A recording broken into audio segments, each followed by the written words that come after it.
Hi, everyone. This is Lisa Carmen Wang, and I'm so excited to be here today. Today, we are going to be talking about women, money, power, and sex with a couple powerhouse ladies that I have the privilege of calling my friends and colleagues in this space. So first, I want to just do a quick intro, and then we're going to dive right into the conversation.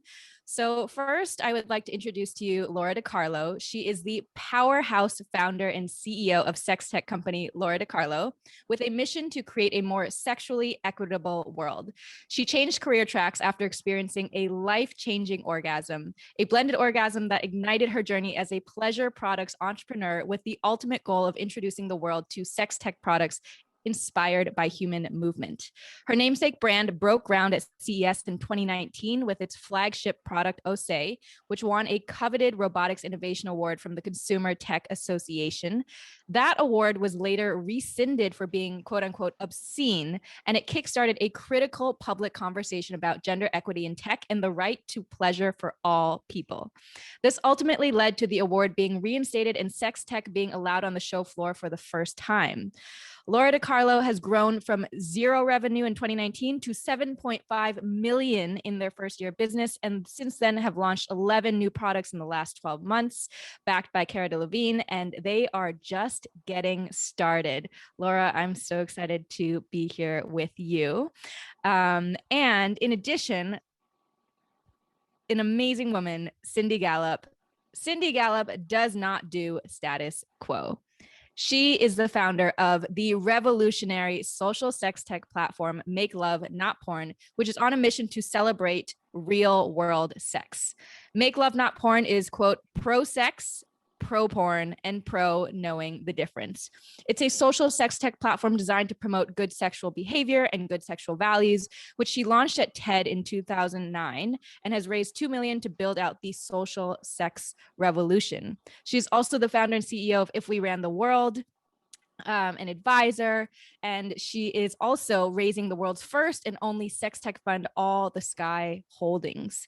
So as she likes to describe herself, she says, I like to blow shit up. I'm the Michael Bay of business. So we have two incredible women here with us today, and we'll be diving into the cultural context of sex and female pleasure. We're going to talk about how they made their personal journeys into exploring their own pleasure and then making it their life's work. And then we're going to talk about the massive opportunity that is sex and our own experiences as women, and why having those experiences being validated for the first time in the economy makes it such an incredible overlooked opportunity that we can all start taking advantage of today. So welcome, Cindy and Lora. To start, I want to just share a couple really surprising facts, maybe not that surprising, but just to kind of set the context. There was a landmark study in 1999 that found that 40% of women experienced sexual dysfunction, which is the inability to feel satisfied by sex. And a large contributing factor was the lasting psychological effects of sexual trauma. And in addition, there was another survey that found in over 1,000 heterosexual American women between the ages of 18 and 90, almost 60% had faked an orgasm with a partner. And so where I want to kick off the conversation is just around this idea of women's pleasure and women's bodies having traditionally been seen as almost property by and for men's pleasure. So something that doesn't necessarily belong to us, and why there's been so much shame and guilt around it. So I'd love for just one of you to start kick off this conversation and talk to us about some of the historical or cultural underpinnings that you have explored throughout your time in this industry. Lora, this is totally you. Go for it. I was about to say, you're off mute. Go for it. I think, and we've talked about this, and I'm just going to throw everything on the ground over here. We've talked about this like 7 Ways from Sunday, and I think, this is, it stems from something far deeper that has gone on for millennia, the way that there's a really fabulous book called Invisible Women, or is it Invisible? It's in, yeah. where we look at how tech, how investing is done, everything that has been created and designed with men in mind and men's bodies in mind and men's wants and needs in mind. And we do the same thing with sexuality. The idea has been perpetuated that our bodies are for men's pleasure. Our pleasure is non-existent, and it is for men's pleasure. And what we are really trying to do is get to the root of the problem. And I think the root of the problem is a lack of education on both sides. When you can really educate folks, be they male, female, or somewhere in between, and they truly understand the needs of pleasure and why that can help people to really understand and explore their own identity and how that allows them to show up in the world, that's when we start breaking down barriers. And I think that it's not just about female empowerment or, us going out and really exploring our own sexuality, but it's also about educating our male counterparts or everybody else in between about why this is so important. Because if we're going to get there, we can't get there with one side holding the flag. Everybody has to be excited about it. And I'm getting a lot of feedback, sorry. Everybody has to be excited about it, and both sides have to be completely educated about it. And, the only way that we're gonna get there is if we have both sides holding the flag, moving forward in order to actually reach true equity. There's no one way to say that this started or that this has been perpetuated. It has been perpetuated at every single freaking corner of society. And the time for that is done. Absolutely. And I mean, I think part of this conversation as well is just around pleasure itself. Why is women's pleasure still so threatening? I mean, Lora, you experienced this with the OSE product and the award at CS in 2019, but either of you, I'd love to just, share what experiences you've seen or had in terms of just this idea of pleasure being a threat to society, women's pleasure in particular. I can elaborate a little bit on like where our experiences came with OSE, and Cindy, I'll try and make this quick because I know you have a lot to share on that topic. I had a lot of folks come to us and say, well, are you just trying to replace men? Are you trying to monopolize female pleasure or vulva or vaginal pleasure? No, absolutely not. One, our pleasure is not for you.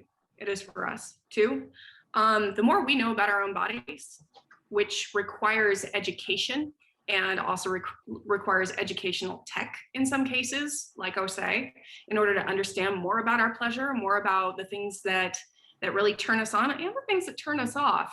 When we can actually understand more about our pleasure, which is ours, it creates more autonomy, bodily autonomy. It creates more excitement about the topic and empowerment about the topic.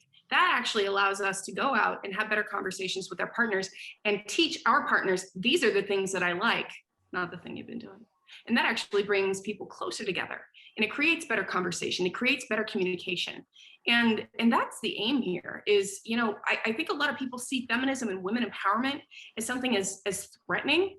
And the more you empower femmes, women, and LGBTQ folks to own their identity, and the more confident they feel, the less of a threat they're going to be, because we'll have better communication and better understanding from all factions. Yeah, I mean, to respond to that, I want to just go back and pick up on your earlier question, Lisa, because I completely concur with Lora. I'm asked all the time in media interviews, so Cindy, why do you think we're all so repressed about sex? And I'm asked this so often that I now have my answer down pat. 3 reasons. So number 1, centuries of repression, religion, socio-cultural dynamics in every single country in the world, because everything we're talking about is a global issue. Number 2, to Laura's point, the patriarchy. Because historically, every single institution, including government and religion, has been male dominated. We as women have never been allowed to bring our lens to bear on human sexuality, and the world is a poorer place for it. And then reason number 3 is very straightforwardly there are not enough people like me and Lora. And what I mean by that is many people have tried to overcome the extraordinary barriers the world puts up around anybody doing anything to do with sex. And a lot of people try and give up because it becomes very disheartening. You need many more people like us, women like us, who will not give up no matter what, because we sure as hell are not giving up. And so, in answering your second question, I want to, again, build off Lora's point, because, I regularly say to men, we live in a world where the default setting is always male. Men, you have no idea how much happier you would be living and working in a world that was equally informed, influenced, designed, managed, and led by all of us. And so when it comes to the issue of women's pleasure, the interesting thing is, I'm a big fan of radical simplicity. I like to keep things very simple. The single biggest turn on in the entire world is to be in bed with somebody and know they're having a bloody amazing time because of you. And not enough people experience that because of all the forces that, as Lora says, there is a massive gap in sex education. There are a number of things that have come in to fill that gap that are not helping, like porn. And again, as I've been saying for 12 years, the issue isn't porn. The issue is we don't talk about sex in the real world. But, what we do at Make Love Not Porn is we are a window onto the amazing sex that we all have in the real world. And so if porn is the Hollywood blockbuster movie, Make Love Not Porn is the real world documentary. And what we find is that our social sex videos are an absolute revelation for all our members, but they are especially a revelation for men. Because men have the opportunity to see women with sexual agency, women thoroughly enjoying themselves. And incidentally, I wish society understood the opposite of what it thinks is true. Women enjoy sex just as much as men, and men are just as romantic as women. But neither gender is allowed to openly celebrate that fact, and we'd all be a lot better off if they were. And so, when men, and by the way, when everybody, women, men, non-binary, trans individual, Make Love Porn is all-inclusive, our Make Love Not Porn stars are all-inclusive, but, when you see how amazing it can be to take the shame, the embarrassment, the guilt out of sex, and to see people who are totally comfortable with themselves as sexual beings, having a wonderful time, enjoying themselves, that really literally blows your mind, because you see what the world could be like, which is why, by the way, we call Make Love Not Porn a shame changer, which is what we massively need in this whole sector. And so I'm a huge believer in communication through demonstration. Make Love Not Porn was designed around that personal philosophy of mine. Our real world sex videos are literally education through real world demonstration. And, to bring in what Lora does into this, people write to us for advice all the time, again, because we are so short of forums where people can actually be open about sex. So, a lot of women worry about the idea of introducing sex toys into their sex life. And, what I recommend is what I do, which is, I will absolutely go, at the point where, either I realize I'm not going to orgasm naturally, or, I feel like it, I'll go, hang on a minute, darling, I'm just going to bring you my vibrator. And I don't ask about it, I just go, I'm going to do this. Because the point is, once you've given yourself an astounding orgasm with it, your partner will be gagging for you to bring that vibrator out every other time. And that's a demonstration. Yeah. He'll be like, show me. Yeah. And so once you experience this, oh my God, it's a breakthrough. 100%. I think one thing you touched on, Lisa, just because I saw something in the chat that just, I think, summed this up really beautifully by one of the attendees. Kianta says, because power has been so unilateral regarding gender, men feel they are going to be disempowered if women become more empowered. That sums it up. And that, in the bedroom, in finance, in business, it sums it up. And the sad fact is that is 100% not just untrue, but the opposite of the truth. The more empowered we are, the more likely we are to lift up others and allow everybody a hack at no chances in the bedroom. So thank you, Kianta. I hope I said your name right. I mean, there's that quote. It's like everything is about sex, except sex. Sex is about power, right? And I think in this case, it's like there's this. Cindy touched upon it as well, as this like permission, right? Like women, we've been trained and brainwashed to walk around the world, like asking for permission to take up space, asking for permission to have a voice, asking for permission to even be turned on or to feel like enjoyment in our bodies. And so I think that there's this tension of because we know that there's nothing more powerful than a woman who's turned on, right? And truly embodying the power of her body. And I mean, in some ways, like if women really realize the power of their bodies and like how incredible they were, like the game over, right? The power tables totally turned. Yeah, that's a key point, Lisa, but and I think this is something that's very important for everyone to understand. Because we are all so fucked up about sex, we've defaulted it to an act, to a thing we do. It's not, it's personality. Mm-hmm. Who we are sexually drives everything about how we feel about ourselves, other people, our relationships, our lives, our happiness. And so, you know, when the transformation that we are talking about happens, you know, when you are completely at ease with yourself as a sexual being, that absolutely feeds into your personal individual power. You know, and by the way, it's why I say that, you know, if we can get Make Love Not Porn funded to achieve our social mission at scale, together with all of the societal transformation we intend, you know, our mission is to end rape culture, you will also see productivity shoot up in offices all around the world. Because that's the kind of power and energy that happens when our sexual personalities become at one with our personalities in totality, and we are comfortable in ourselves, we are living that sexuality, expressing it freely, enjoying it, radiating it. Oh my God, it literally changes the world. It does. I mean, I think this goes so well into this next part where I want to talk about personal journeys into like loving your body, loving your vagina, and just like embracing your true sexual nature as a woman and as a human being. So tell me a bit about your personal journey to, I mean, I think even to this power you have as an individual through sexuality. Lora, do stop. I was gonna say, I took the first one, go for it. No, go for it.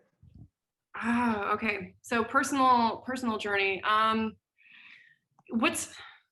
try and keep this succinct because you both know how loquacious I can be, which is damn loquacious. So my journey is really interesting. Now, like today, I identify as a pansexual, mostly leaning femme, she, they. And I think today I realized that there's no label for me, and I think I'm finally okay with that. But my sexual journey influenced that identity, how I show up in the world. I didn't know that was ever going to happen. I remember having partners even early in college and just thinking like, I'd have guy friends that would be like, oh, it's just a college thing. All college just make out with each other. And I was just like, sure. And I remember just kind of trying to explore and feeling really guilty about it all through my 20s. And then one day I had this orgasm that literally knocked me off my bed. I actually kind of like had this really slightly awkward and embarrassing, what felt like a seizure and also like coming to Jesus moment at the same time, where I couldn't like stop my toe from twitching and I fell on the floor with one leg still stuck up on the bed, and I just laid there for like 20 minutes, like on the cold tile floor, sweating, slightly drooling, and just blissfully unaware of the world around me, thinking, dear God, how do I do that again? And I was like, how do I do it again by myself? And I'd been in healthcare for about 10 years at that time. And I was working on my undergrad to become a medical student. And I was like, literally, how do I do that again by myself? I'm kind of a Jack Russell Terrier when it comes to like curiosity. I'm like a Jack Russell Terrier. If you put me inside of a ball pit filled with tennis balls, other Jack Russell Terriers that were the opposite sex, and stuffed animal toys. I want to tear everything apart and just dig into everything. So I started actually digging into what's going on with the erogenous physiology of orgasms, and particularly with female orgasms or vaginal orgasms or vulva orgasms. And I discovered that you couldn't find it in any medical textbook. And I realized that this awakening, so to speak, actually over time, not only did it help me start a company and actually reach out to, early on, about 200 individuals and ask them directly, hey, can you tell me where your clitoris is? And oh, by the way, could you measure it? And that just people go, what did you just ask me? This is really awkward. And then they go, this is actually really interesting. So let's talk about it. And that's kind of what started to shape our journey, our mission, was the realization that people are insanely shamed about this topic, but they were also underlying very curious, very excited about it.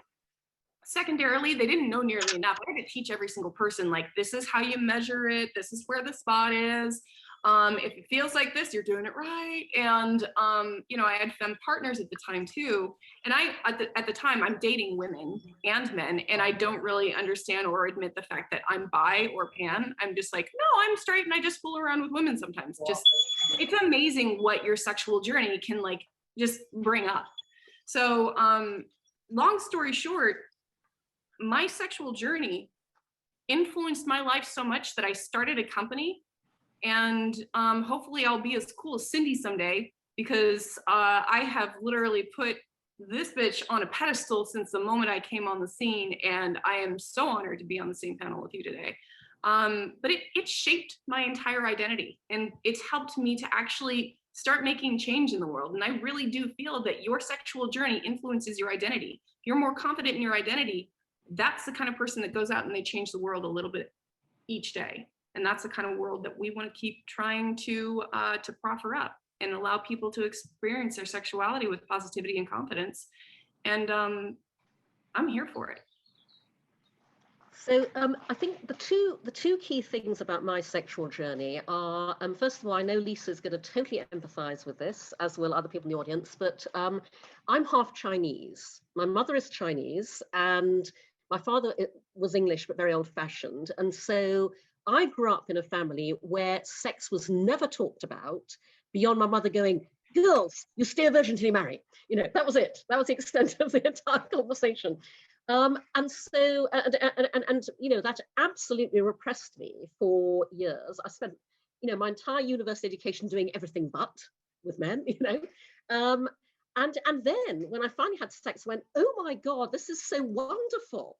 Why was my mother so, repressed about it?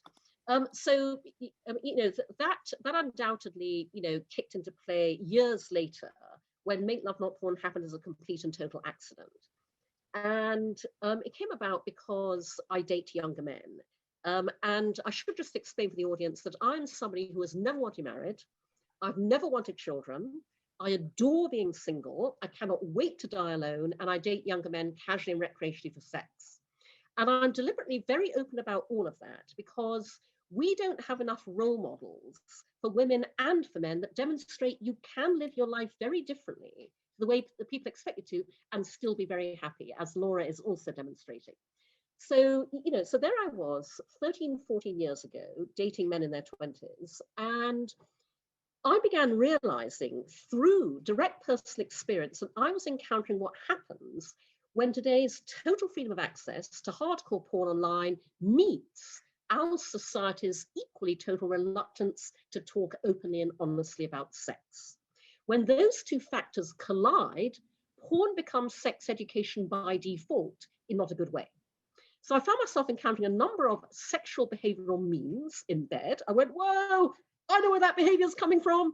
I thought, gosh, if I'm experiencing this, other people must be as well. I didn't know that. because, 13 years ago, nobody was talking about this. No one's writing about it.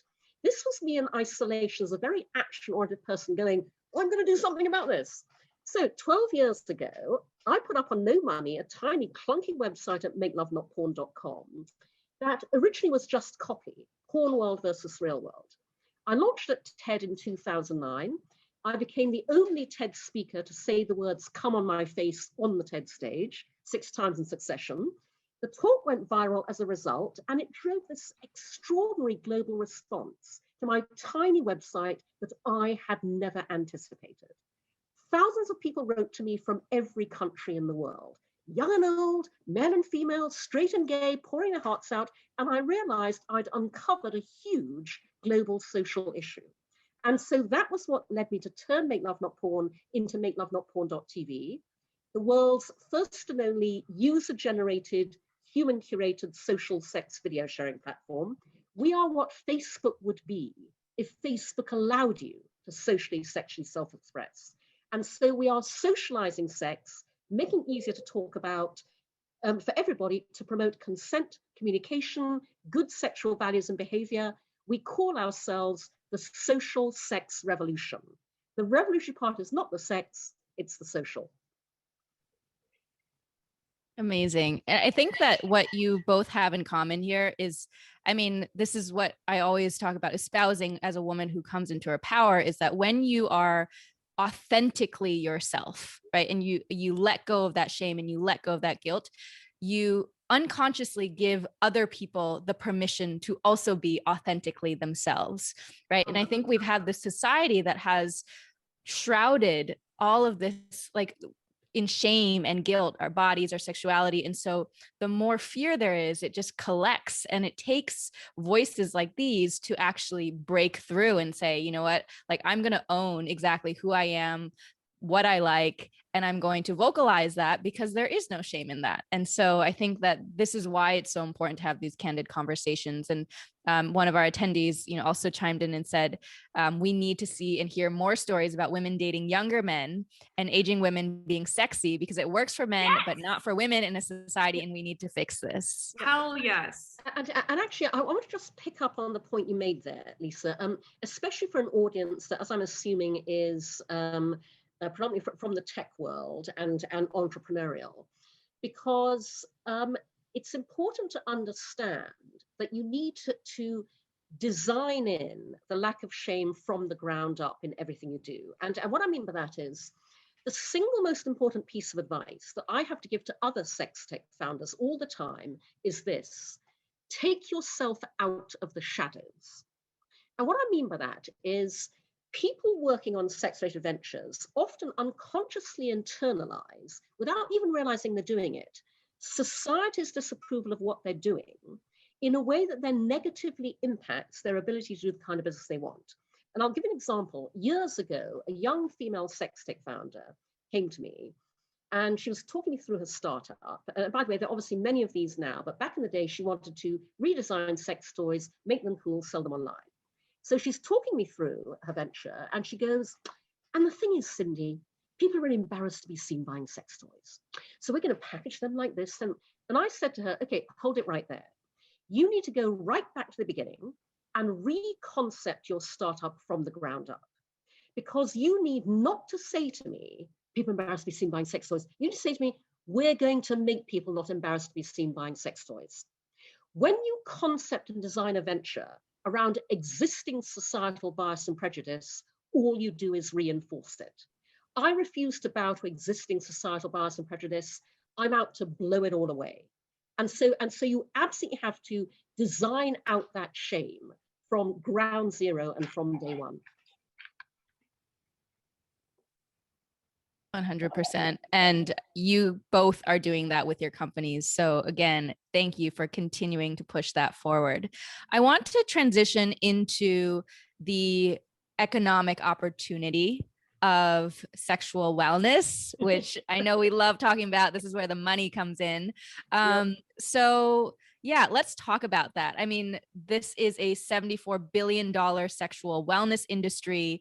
You are both creating a world where humans can embrace their sexuality with positivity and confidence. So, talk to us a bit about the professional journey now. And I know it was tough to convince investors at a time when there is still this sort of like taboo, but it's changing. So let's talk about that opportunity now. And Lora, you do need to go first here because you're succeeding that much more than I am. So go for it. I could do that. So what I think is really interesting. So not only is it a $74.7 billion industry now, and that's just sex tech. I mean, if you're looking at femtech, that's different. That's all of it's different. We're talking about sex tech alone. So just to give everyone here a little bit of insight about how this industry has progressed in the last few years, we're talking about a $4.2 trillion wellness industry. All of the wellness, that's the cloud of wellness. We are $74 billion inside that bubble. 4 years before that, so that's our 2019, I think it was Allied Market Research did a study and valued the industry at $74 billion in 2019, before the pandemic. And I think you all know what you were doing while you were in quarantine. So I think it's safe to say that that number has probably gone up a little bit ahead of their predictions. So before that, in 2016 and 2017, the industry was actually valued at about 23 billion. Do the math. It's insane. This industry is growing. I think the kegger is absolutely blown out of the water on this one. So it is growing with an immense, abundant speed, and it's not about to stop. And we are also in this space now with companies like Cindy's and the things that we're doing in this industry. It's not going to stop. That message around removing shame around sexuality and being out in the open about it is not going to stop. It is going to continue to grow. So that being said, my journey was really interesting. When I started in 2017. I founded the company in 2017, and I immediately went, I went to Oregon State University, and I come from a family of engineers. So I went to Oregon State. They happened to be the top 4 robotics program, graduate program in the country at the time. And I walked into a meeting with a Dr. John Parmigiani, who was the head of the MIME lab at Oregon State University's engineering, College of Engineering. And the first thing that I said, being me, was, so I had this really great orgasm and I want to make a robot that recreates the experience. Can you help me? And he just blanched. I mean, he turned white as paper, and then he just turned bright red and went, and I was like, but I have this. And I handed him a spec sheet with 52 functional engineering requirements that would help to actually design this product. And then he got really excited. He was actually like, oh, I don't know about the application, but this is definitely engineering. We could do that. And so we put together this team of students, PhDs, professors, and we started building this thing. And that's when around the time, so I had a friends and family seed round that was able to fund me through that. And when I started to actually have to go and fund, that's when I realized this could be difficult, especially, do I really want VC money this early in a space that people understand so little about? And the answer ultimately was not really, not yet, because I don't think we're quite there yet. So we actually created an opportunity zone fund as a second vehicle that allowed angel investors and wealthy individuals to invest through, that would allowed us to maintain a much better modicum of control of the company. So we were able to make decisions fast, which allowed us to actually go to CES, allowed us to get that award, allowed us to fight for that award, and launch that worldwide international campaign. So I actually was able to raise a little under 5 million just through wealthy individuals, networking within that space, and angel investors. By the time we actually raised our first VC round was just last year, and we'd already made some headway. Just to speak a little bit about those angel investors and those wealthy individuals, there was a lot of education that had to happen in there. There was a lot of, okay, let's sit down. Let's talk about sexuality. It wasn't me trying to convince a room full of investors. It was having a very personal, intimate conversation about the importance of education, about the importance of pleasure, and about the importance of empowerment. And when I was able to have those intimate conversations with individuals, and they saw, that's when they started to see the importance, the purpose and the mission. And that's when they started to really understand what the ROI could look like. So I was very, very fortunate to find a couple of those folks that were really able to get behind the company. And they also, many of them became very, very trusted advisors. And we ended up raising our first VC round in last year in 2020. And Republic actually led our VC round, and they did a beautiful job. We were able to raise from some really awesome VCs, including a syndicate called the Gangels, which is an LGBTQ syndicate of investors that just get it. They're an amazing group of folks, as well as View Fund that also just gets it. So that enabled us to put us kind of out there on a platform where we were able to find the right VCs that understood not just our profit, but our purpose. And that became the most important part of that pitch is, do you get the purpose? Because if you don't get the purpose, then we're not right for each other.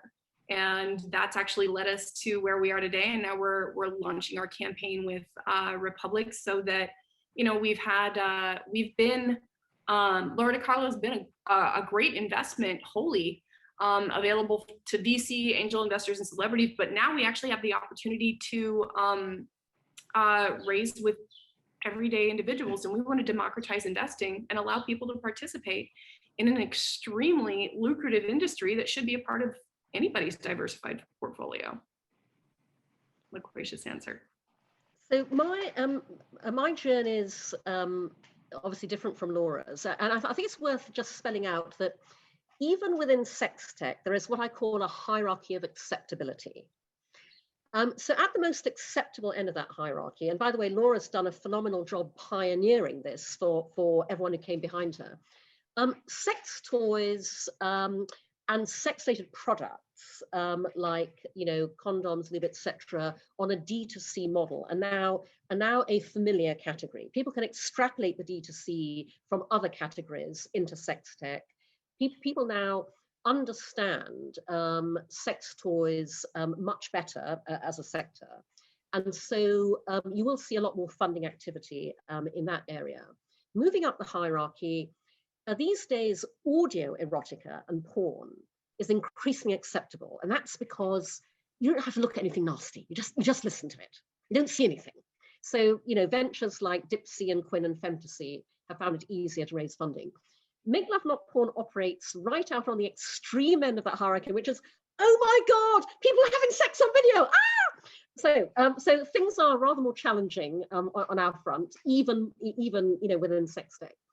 And, you know, when it comes to conventional VC institutional funding, you know, my biggest obstacle has been historically the social dynamic I call fear of what other people will think.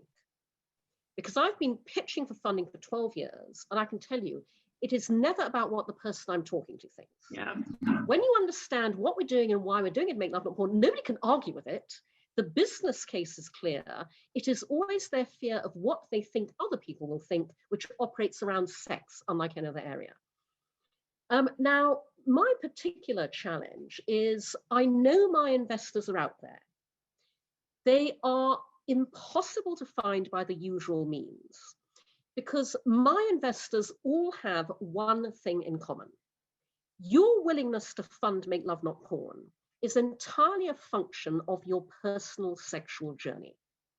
It's a function of your personal lens on sex and sexuality, driven by your own experience, and there is no way to research and target for that.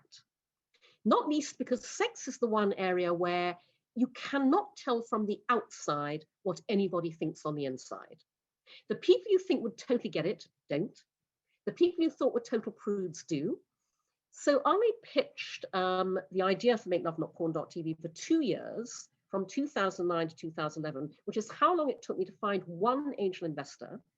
And by the way, I wasn't pitching him. He was someone I'd known for a long time. He was in town. We had dinner, and purely as dinner table conversation, I told him what I was planning, and he got dollar signs in his eyes. He went, I want to fund it. And I was gobsmacked because I'd always had him pegged for a bit of a prude. And you know, to my point about you cannot tell from the outside. So he put up $500,000 in seed funding for us to build a platform. He's been amazingly supportive ever since. And by the way, unfortunately, he asked to be anonymous. He works in finance. Regrettably, it wouldn't benefit him for people to know that he backed us. Exactly what I'm out to, break down. He has put in more money along the way. And in fact, when I was trying to raise $2 million to scale Make Love Not Porn a few years back, he's a professional investor, and he travels around the world, meets high rollers, and whenever he met anybody he thought might be open to it, he would very kindly pitch Make Love Not Porn to them, which is how he found out for himself what I already knew, which is that we are literally the final frontier of investment.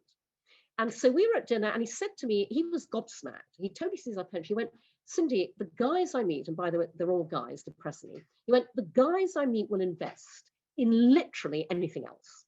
Guns, alcohol, tobacco, gambling, drugs, bring it on, sex, wow. You know, and so he went, he was so frustrated, he went, I'm going to put the money out myself, have $2 million. And so, he's put just under $3 million into Make Love Not Porn to date. And I am setting out very shortly to raise another round of funding. But I am actually more optimistic now in 2021 than I've ever been before that I will absolutely find my investors.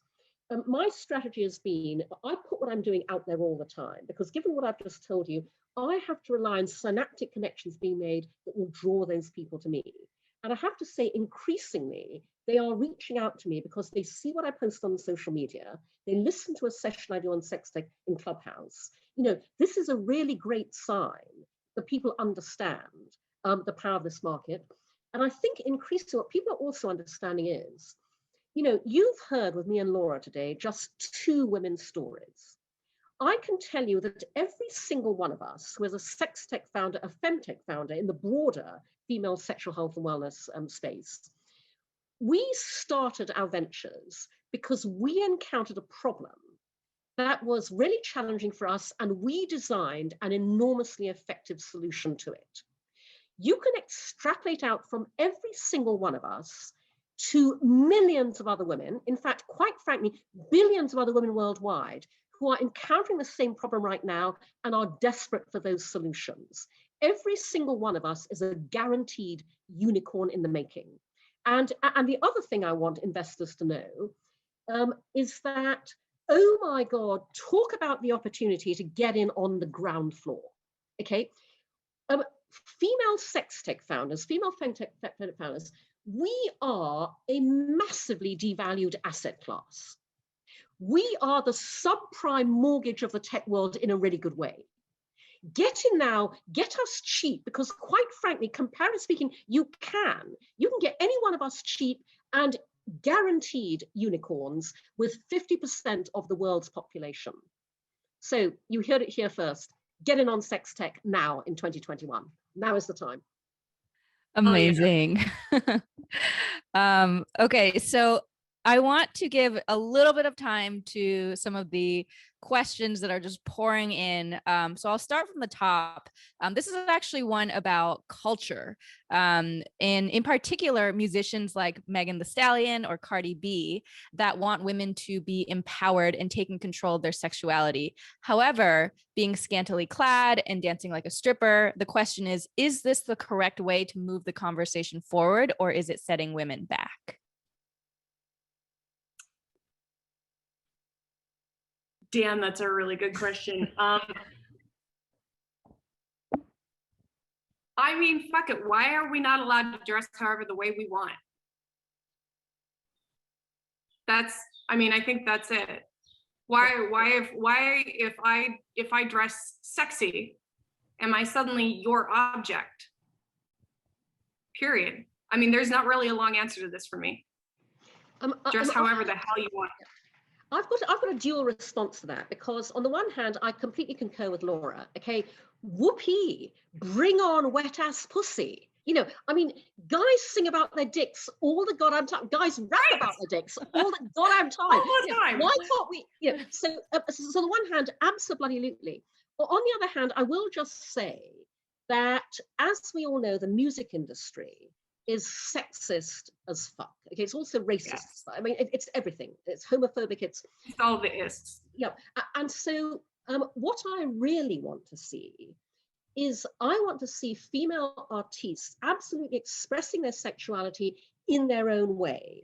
And I will just say that, you know, I mean, I love what Megan Thee Stallion is doing. I love what Cardi B is doing. They, to my mind, they are doing what they're doing within a specific cultural context that is still massively influenced by the male lens. And I would love to see what they could do if that was completely out of the frame, and they actually, you know, explode the conventions of the music business and the music video business and the fan base, and actually unleash their sexuality in whatever way, creative way they really wanted to, without worrying about making it aspirational, making it adhere to these conventions, you know, et cetera, et cetera. So I think we still have a way to go to have that happen, you know, but absolutely, the more that we can all express our sexuality, the better. And in fact, you know, one thing I say to people, because people often say to me, Cindy, you know, love Make Love Not Porn, love what you're doing. You know, I've signed up, I've subscribed, you know, supporting you that way. If I want to invest, I would totally fund you. I don't have the money, I can't. What else can I do to help? And so I always say, you know, there is one thing you can do very easily that will help Make Love Not Porn and what we're doing. And that is every day talk about sex. Then I explain, you know, I don't mean go out there and talk about, what I mean is, whatever conversation you're having in the course of your day-to-day life, if you come to a point where, if we were not so messed up about it, it would be natural to talk about sex, do that. Okay. And the example I give is, you know how on Facebook, you know, our friends are always having birthday parties or lovely vacations, and we're all commenting and going happy birthday, or, you know, wow, that resort looks great.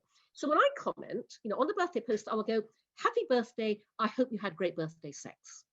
And on the vacation post, I'll go, wow, gorgeous beach, hope you had great sex on it.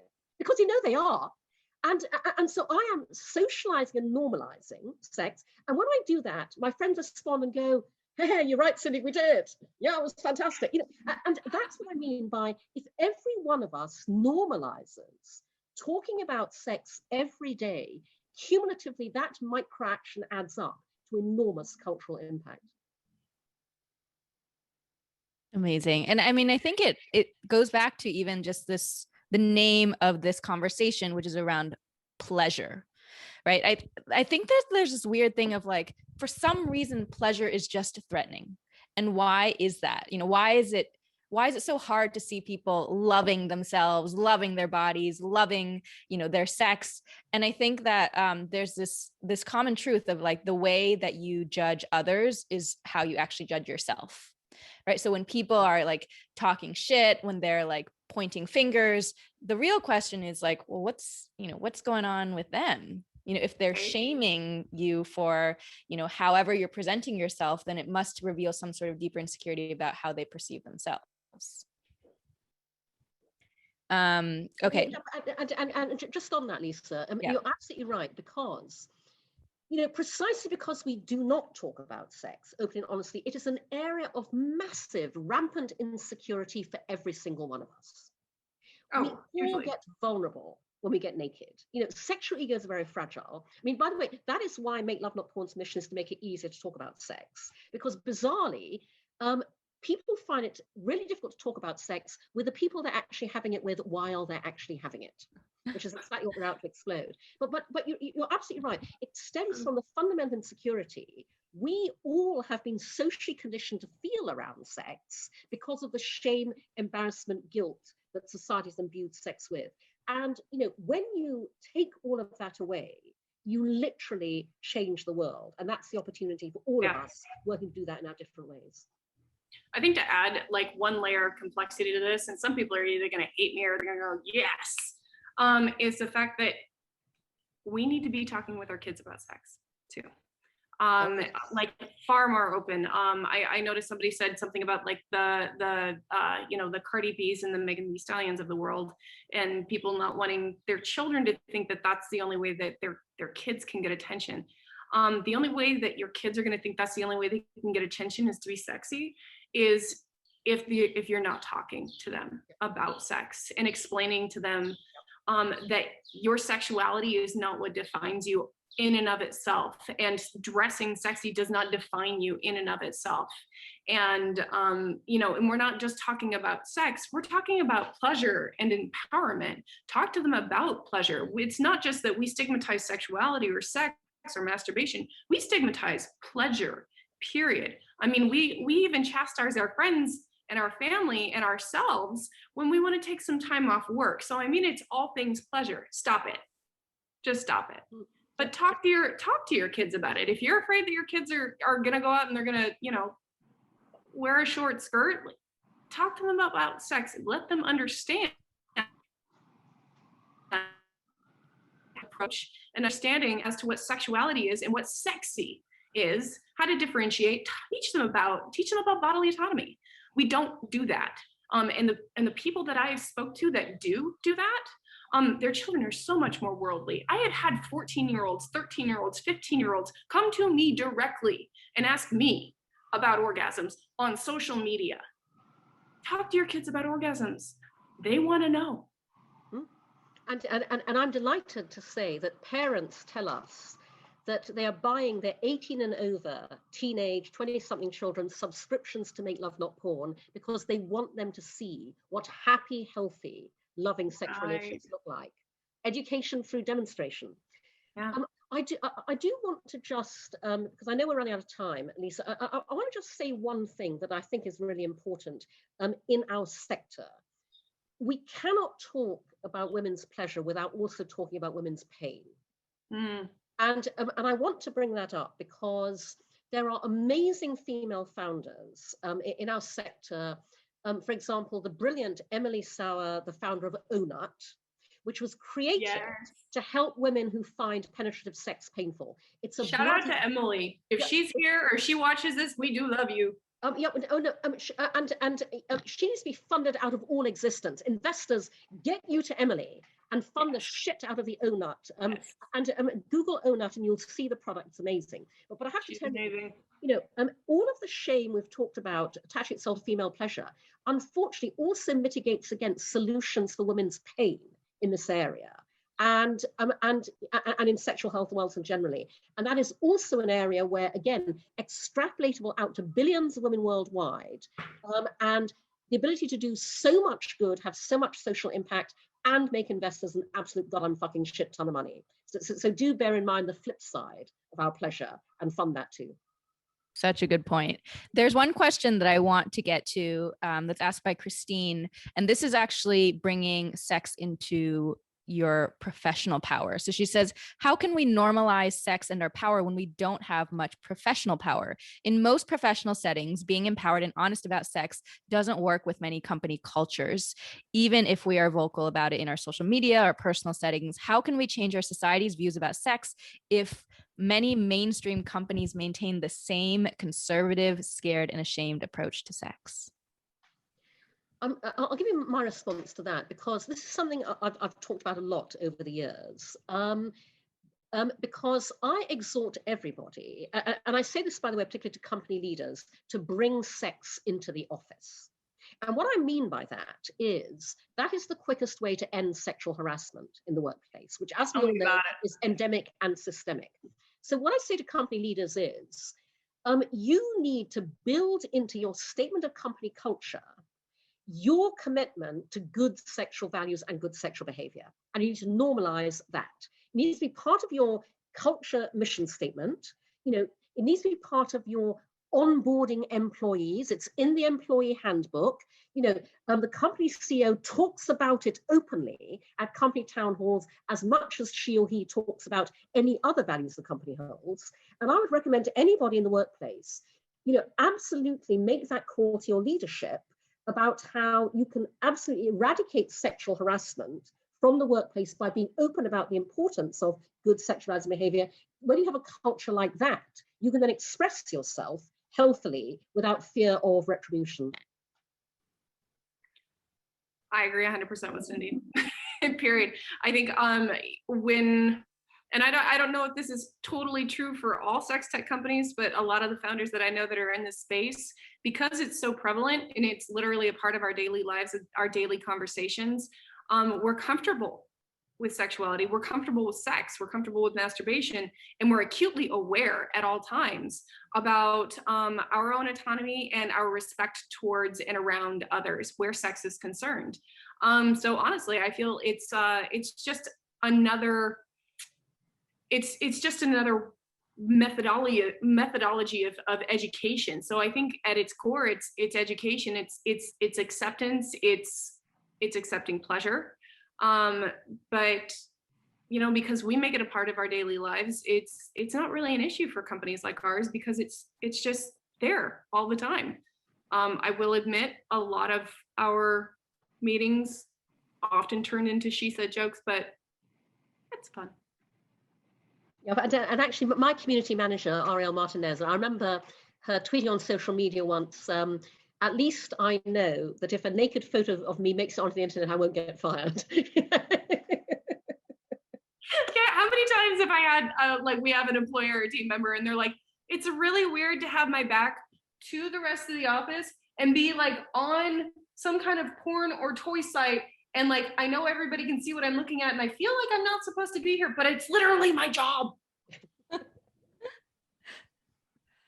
Well, I mean, I think that what has become clear here is just when we bring things out into the light, when we bring them into the open, when we talk about them candidly as human issues, right? Like human things that we all go through, they're not something to be ashamed of. That's how we start changing the status quo. That's how we start breaking through the taboos. So last question for the both of you, because we've covered women, we've covered the monetary opportunity of pleasure, is around power. And I just want to know, what does power look like and feel like to you every day? Honestly, for me, power is simply living the life you want to live. You know, it's being in control of your own life and living the life you want to live. It's as simple as that. Power to me is being comfortable in your own body and your own skin, no matter where you come from, because you're comfortable with people around you. It's really important for us at Lora DiCarlo to really to listen to the folks around us and take in feedback and understand where other folks are coming from. And I've personally found that the more you're able to listen and understand where someone else is coming from, the more at home you feel in your own body and the more you're able to understand and accept everyone around you. That creates, I sound very kumbaya, but it creates harmony. And that's very powerful. Well, there you have it, folks. This is why powerful women need to run the world. Well, thank you so much to both of you. It was such a wonderful conversation, and I know everyone here enjoyed it.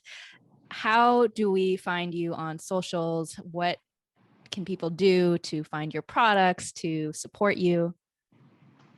Well, in my case, you can find me on Twitter and Instagram at Cindy Gallop. Please do follow us on Twitter and Instagram at MakeLoveNotPorn. You can find me on LinkedIn and on Facebook. Our Make Love Not Porn page on Facebook is MLNPTV. Please do go to MakeLoveNotPorn.tv, support us by signing up and subscribing. Our subscriptions start at $10 a month. You can afford that. And do consider becoming a Make Love Not Porn star. Revenue share model, you get half of everything, and the experience is socially transformative. And obviously, any investors who get it, hit me up at Cindy@MakeLoveNotPorn.com. We are Lora DiCarlo across the internet. It's just Lora DiCarlo. It's LoraDiCarlo.com. And right now, if you're interested in investing, I know a lot of you came through the Republic channel. If you're interested in investing and putting your money in into something that you really care about, that you know is changing the world, go to republic.com/Lora DiCarlo. And you can find us on social across the board, Lora DiCarlo _HQ for the brand. You can find me if you want to reach out. I am always available, Lora _DiCarlo. And we're always looking to hear feedback from consumers, from our community. What are the biggest problems with sexuality out in the wild? And we want to solve them. So I can't know what those are if y'all don't talk to me. So please reach out, tell me what your biggest issues are. And we are looking to really just approach everything in a very holistic manner. And looking forward to talking to all y'all. And I just have to drop in, sorry, one last plug. No, we now have a podcast. So check out the Social Sex Revolution on Spotify, Apple, iHeart, everywhere where there are podcasts. And it's a very unique look at the way we all have sex in the real world, the personal journeys of our Make Love Not Porn stars, and the trends and insights and themes and observations that we see emerging from Make Love Not Porn's utterly unique lens on real world sex. So do give it a listen. Amazing. Thank you so much to you both. Thank you everyone for tuning in. To find out more, we'll have many more of these events. You can find me at Lisa Carmen Wang on all channels, follow at SheWorx, as well as join Republic, and make sure to stay tuned for our next events and incredible discussions. So thank you again, Lora and Cindy. We love you and we love everything you're doing. Thank you, Lisa, for having us.